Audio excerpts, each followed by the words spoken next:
We are talking about the book Changed into His Image by Jim Berg. And last week we were talking about the Christian life as more than being on speaking terms with God. And we closed with two groups of couples, if you will. One is mutual interests. Primarily the important things are outside the relationship. They have mutual interests, they have mutual goals, they may have mutual respect because of how far they've gone in their job or something like that, but it's not necessarily about each other. And then you have the mutual intimacy, where it's primarily about each other, and there is a devotion and an admiration and a dependence on each other. And the other things are not what fuels the relationship. They're just the frosting on the relationship. Well, I like both of Dr. Berg's books because they're really good, and he's very practical, and he has a practical way of explaining this. He was the dean of men for a long time down at BJ, and so he had to deal with a lot of students, and he always used to say, I had one class with him, and he'd say, you could tell that there was something going on between those two.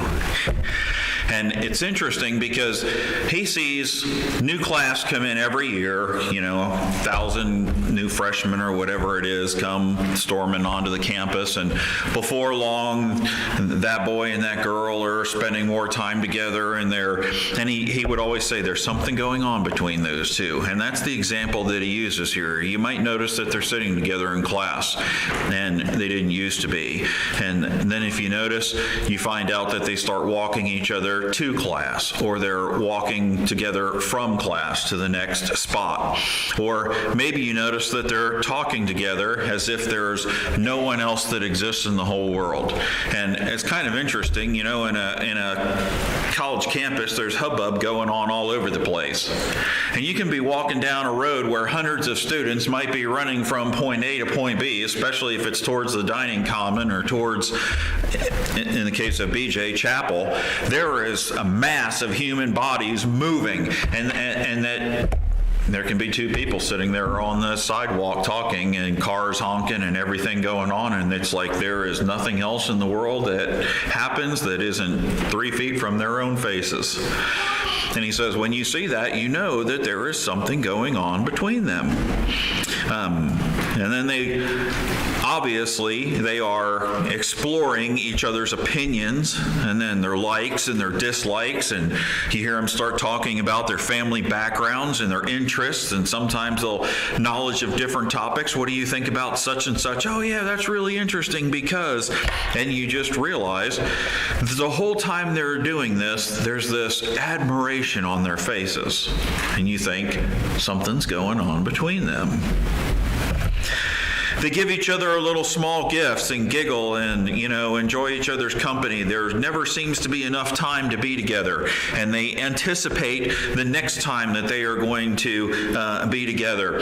And my goodness, sometimes it's one class later, and they act like they haven't seen each other in a week. And you look at those situations and you say, there's what? There's something going on between them. Now, his point is, can people look at us and the way we respond to our God and say, I don't know what this person or this person or this person over here has going on, but I'm telling you right now, there's something going on between him and his God. And that's exactly the point that he's trying to get. You know what it was like when you first fell in love and it didn't seem like anything else mattered but that sweet little thing or that handsome hunk of humanity, or whichever the case may be. And please understand, I'm not trying to be crass, but where is the adoration on our face when we talk about Jesus Christ? Where is there never seems to be enough time to spend with him, and I can't wait until we get to see him again. Where are all those things so that people look at our face and say the same thing? If they truly delight in each other, they cannot keep their joy a secret. Pretty soon everybody knows that there's something going on with that couple. Relationships like this involve continual personal interaction. Now, I used to get cracked up in high school. I wasn't one of those who ran around and dated, and I never was on the in crowd. But there were folks in my school who were in the in crowd. And they, I got to go do such. You want to go over and do? No, I'm going to spend some time with so-and-so today. And I remember some of those boys going, we used to hunt together all the time. We used to work on cars. You never have time to do anything with me anymore. And here comes his girlfriend walking down the hallway, and he just like turn and walk off and follow her. And that poor boy be standing there like, we grew up together. You don't have time for me anymore. Well, it's interesting because on one side of that, you have a boy and a girl, and that girl thinks, wow, he must think the whole world of me because he willingly spends a lot of time with me, and he enjoys it. And on the other side, you have a friend who has been a friend for years going, you never have time for me anymore. What in the world? So again, let me ask the question, which side is God on? Has it been, you used to have a lot of time for me. We used to spend a lot of time in prayer. Or you used to read my word. You used to spend a lot of time telling other people about me. But now it seems like you never really have any time for me anymore. Or is it the other way, where there are all kinds of people that you used to go fishing and you used to, and now you don't do as much of that. And people are like, my word, that guy is always at church, or he's always doing this or this. It just doesn't seem like he ever has time for such and such anymore. A relationship with God includes the same basic elements of a love relationship. Learning about Him, we call it revelation, followed by much personal interaction with Him. Now, guys, let me ask you a question. When you were dating your sweet thing, if you had told her, she had said to you, honey, I'll see you tomorrow. And you said, well, I'm going to be busy for another week and a half. Tell you what, I'll see you next Tuesday. How well would that have gone over? No. Much personal interaction. People that are in love talk. And so if we love God, then we ought to have much personal interaction with Him. We read His Word. He talks to us. We talk to Him in prayer. Personal interaction.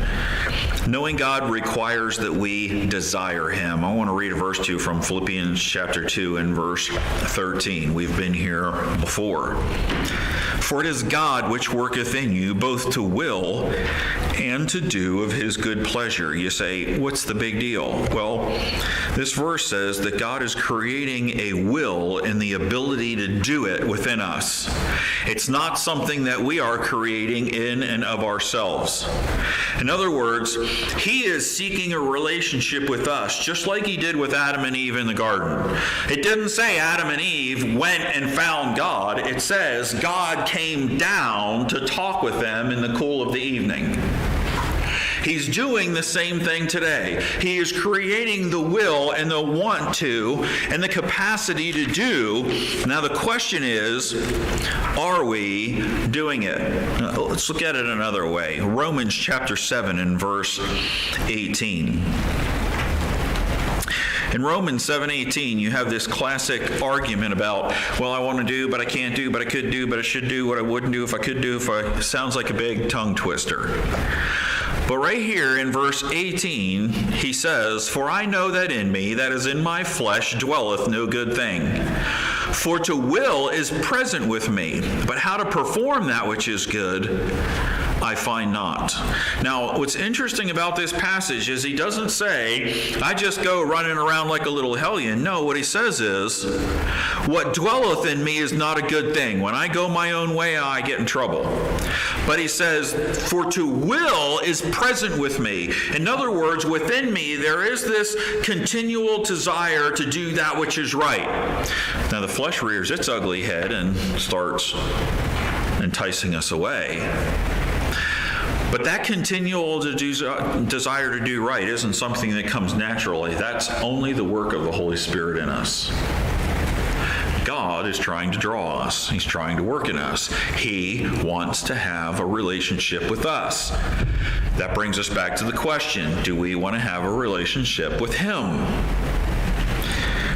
God has created us to desire him. Listen to the strong language in the Psalms here. We're going to start in Psalm 42, verses 1 and 2. And I just want to read 3 passages to you tonight. You'll get the point very quickly. Psalm 42, verses 1 and 2. As the deer panteth after the water brooks, so panteth my soul after thee, O God. My soul thirsteth for God, for the living God. When shall I come and appear before God? That's strong language. That is strong language. Psalm 63 and verse 1.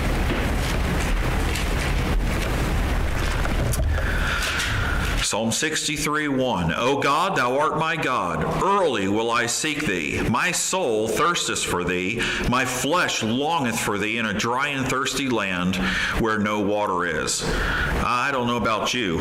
I work outside all day long, and it has been hot. And it might not be 100 degrees hot, but today we had to go and kind of a nature hike through the woods trying to find an opening to see if we could see a tower to hook this guy up, and I swear it felt like you were just walking through a wall of water. I mean, it was so humid outside, you could hear the thunderstorm gathering out there and coming our way, and the more you walk, the more you sweat. You could stand there and just feel the water condensing on your skin and running down off of your body.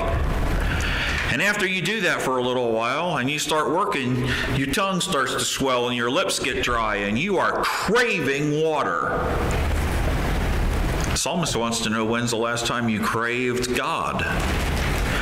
In Psalm 84, verse 2, last one, my soul longeth, yea, even fainteth for the courts of the Lord. My heart and my flesh crieth out for the living God. See, what's interesting is Job was a great guy. He really was. God says he was holy and just and righteous before all of the trouble.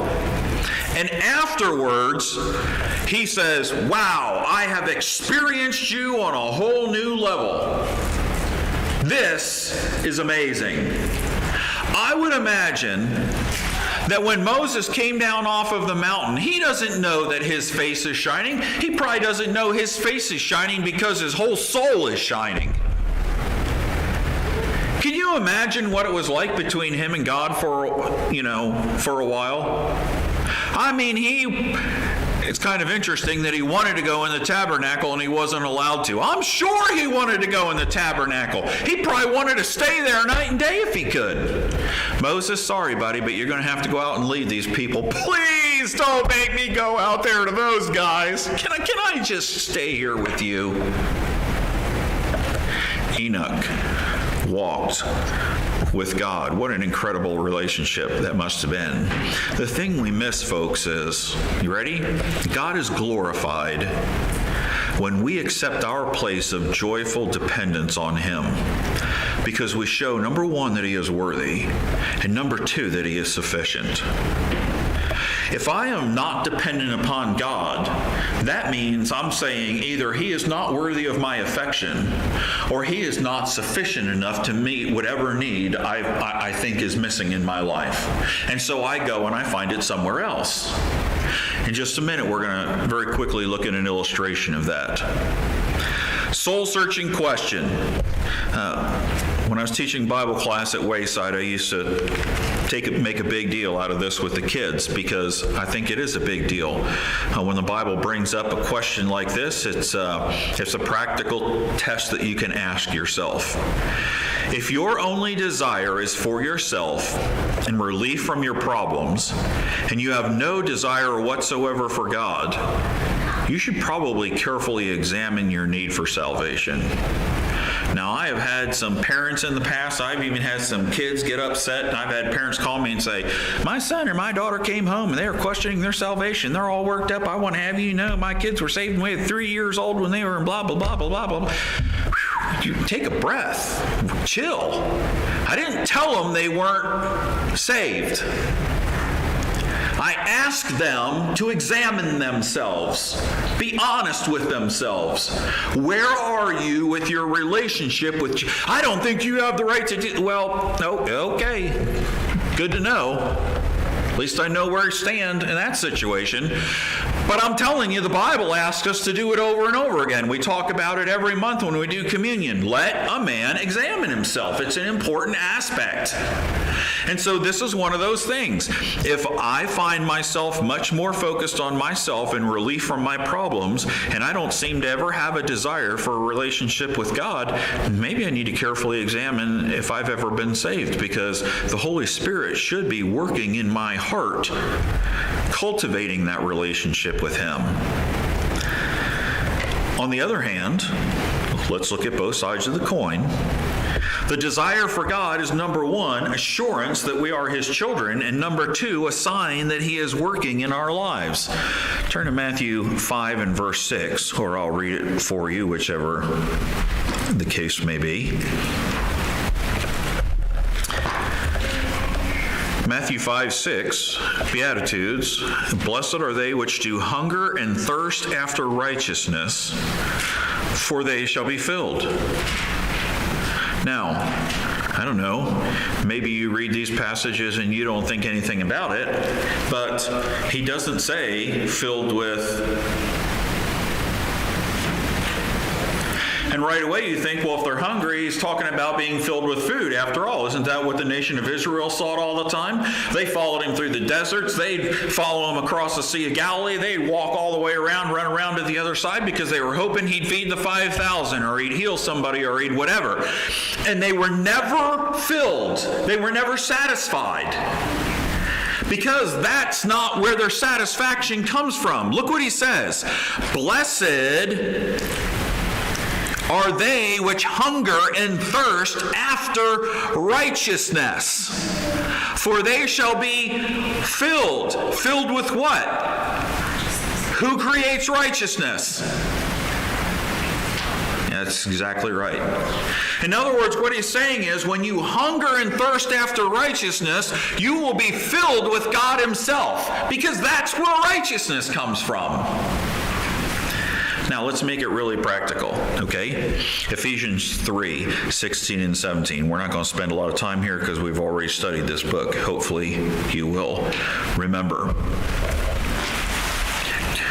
But in Ephesians 3, 16 and 17, and then we're going to look at verses 18 and 19, it says that He would grant you, according to the riches of His glory, to be strengthened with might by His Spirit in the inner man, that Christ may dwell in your hearts by faith, that ye being rooted and grounded in love. Now, if you remember, I made a big deal of talking about this word dwell. It means to house down. It's a term of permanence. It means it's a member of the family. We just got done running all over Texas, and I joke and say Arkansas, just because those people have to be a little off. They're pretty happy about Bill and Hillary Clinton. Ran all over Texas and Arkansas. We've stayed in a couple of hotels. While it's nice to stay in a good bed and you're not laying out on the ground or getting rained on, it is not home, right? In the middle of the night, if I was hungry or thirsty, I did not, in my underwear, go walking out the door, jump on the elevator, go down to the lobby, open a refrigerator, get a drink, and head back upstairs. I can do it at home if I want to, but you wouldn't dare do it in a hotel. Now, you can get comfortable for a night in a hotel, but you cannot dwell, you cannot house down in a hotel. And what he is saying here is, look at the close personal relationship that is involved. I wish that you would understand the riches of His glory and be strengthened in the inner man, that Christ may have a close personal relationship in your heart by faith. You say, okay, why is that such a big deal? Because the personal interaction with Jesus Christ in verse 16 and 17 leads to verses 18 and 19. That you may be able to comprehend with all the saints what is the breadth and length and depth and height, and to know the love of Christ with pathos knowledge, that ye might be filled with all the fullness of God. Listen, you're never going to be filled with the fullness of God till you seek Him.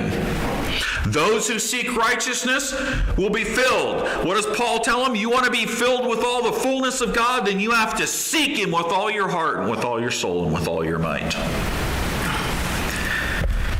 Illustration, 1 minute to well and we're done. John chapter 4. Lady comes out. They start a dialogue. Jesus says, why don't you go get your husband? No, I have a husband. And she names off the number of people that she has been with. You know what Jesus doesn't do to her? He does not enroll her in a 12-step addiction recovery process for her sexual sin. Interesting, because that's what we want to do today, right? The greatest problem that she has, we got to go there. I'll read it to you. John chapter 4, verses 13 and 14. Jesus answered and said unto her, Whosoever drinketh of this water shall thirst again. But whosoever drinketh of the water that I shall give him shall never thirst. But the water that I shall give him shall be in him a well of water springing up into everlasting life. What is her greatest problem? She was fulfilling an empty soul with everything but God. And he called her on it. And he says, oh, well, are you greater than Jacob who founded this? Oh, yeah, and by the way, these folks say that you can worship over here. And she comes back to him with half a dozen religious statements and questions, trying to dodge the fact that Jesus just called her on her greatest need. You are filling the hole in your soul with everything but God. And man after man after man after man has not filled that hole, and the one you're living with now isn't filling that hole. And boy, it pulled her right up, right there, her attention. What is your greatest need? You need a well of water springing up into everlasting life that will satisfy every need you ever saw. He didn't promise her a bed of roses. He just said, you're going to have a satisfied life. But you got to drink of me and stop worrying about just physical needs. I know it's kind of a long section, but I hope you see the importance of it. So many folks running around today, and all they really want is relief from their problems or satisfy their immediate needs. And God says, it's never going to work, because you were created dependent on Him by design. And as soon as you fit into that role, you will find out how fulfilling He could be. The depth, the height, and the breadth of His love. But for those people who never seek Him, you'll never know the height or the depth or the breadth or the length. Praises or prayer requests tonight?